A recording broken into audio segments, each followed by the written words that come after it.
Well, Antony Loewenstein is an independent journalist and author of The Palestine Laboratory. That's a book on Israel's arms and surveillance industry, and he joins us from Sydney in Australia.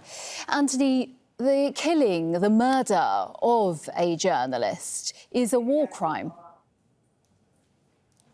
It's undoubtedly a war crime, and this, of course, has been the deadliest conflict genocide in history. There was a study a few months ago by Brown University in the US which compiled data on journalists killed, civil war in the US, World War I, World War II, Vietnam, Iraq, Afghanistan, and all those journalists killed combined was still less than what Israel has done in Gaza since October 7. And it's worth saying here that even since the murder of this remarkably brave journalist in the last hours, many Western media outlets still place near the top of their reports, the IDF says, the IDF responds.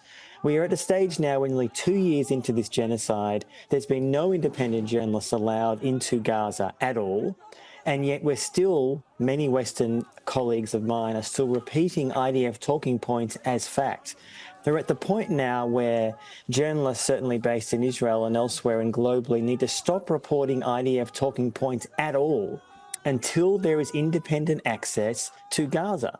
This has not happened despite all the attempts and claims and pressure. None of it is working. And I think that speaks volumes about often the complicity of Western media outlets and what we're seeing in Gaza now. On that point, Antony, what do you make of the fact that these murders came on the day that Israel's Prime Minister Benjamin Netanyahu announced a plan to allow more foreign journalists into Gaza to report? That's what he said.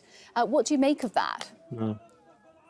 Well, I'm sceptical because obviously there have been some Western journalists who have been allowed into Gaza since October 7, but they're always accompanied by IDF soldiers.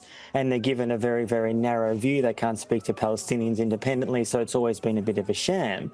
So I'm sceptical. And also, I frankly fear for journalists' safety when they go in. But of course, journalists have every right to be there. There's no conflict in modern times where journalists have not been allowed into a conflict. And I think it's worth saying this briefly, a bit of context here. After October 7, the Israeli military set up a so-called legitimacy cell, which was looking to so-called find justification for Israel's actions in Gaza. And one of the key focuses of that cell was to try to tie Palestinian journalists in Gaza to Hamas. They found no evidence of this. So here we are 22 months into a genocide, and Israel is now almost by default saying this journalist was Hamas, that journalist was Hamas, he was Hamas, she was Hamas. It is simply repeated as propaganda. And the fact that there has been zero evidence provided with credibility and is repeated blindly by Western media outlets, I think speaks volumes about the lack of credibility of anyone speaking officially in Israel, because every Israeli journalist, virtually every single mainstream journalist in Israel, repeats IDF talking points day in, day out, including, I might add, in the last few hours. And where are we with some kind of UN military force being sent into Gaza? I know that has been spoken of. But in terms of the UN and other peacekeeping organisations, where are they in all of this? Well, we're very far away, is the short answer. I mean, Israel obviously has suggested maybe some Arab-led force in the future.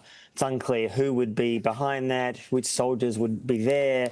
This idea somehow that Hamas would not be a part of any kind of Palestinian reality, which is simply delusional. I mean, one of the things that's so remarkable about so much Western media coverage in the last, particularly months, is that we're told by Israel that Hamas has essentially been defeated. We've been told that for well over a year. And yet whenever anything happens, someone is killed, a journalist still exists. Apparently this journalist who was just murdered is apparently a full-time Hamas militant, but also a full-time journalist for Al Jazeera. Utterly absurd, completely beyond any kind of credibility. And we have a situation where we're told that Hamas has been defeated, but they're also controlling all of Gaza. Well, which is it? I mean, Hamas obviously has been bloodied, to be sure, but they still exist. They're in fact recruiting more and more, which is not surprising when Israel has killed at least probably 80 to 100,000 Palestinians in the last 22 months. So we're far away from any kind of UN force or Arab force, and that's partly because the UN has been paralysed by the US veto. frankly. Okay. And until there is much more pressure on Israel to change the situation with sanctions, something tangible and an arms embargo, the situation will not change. Okay, Antony Loewenstein, thank you. Thank you.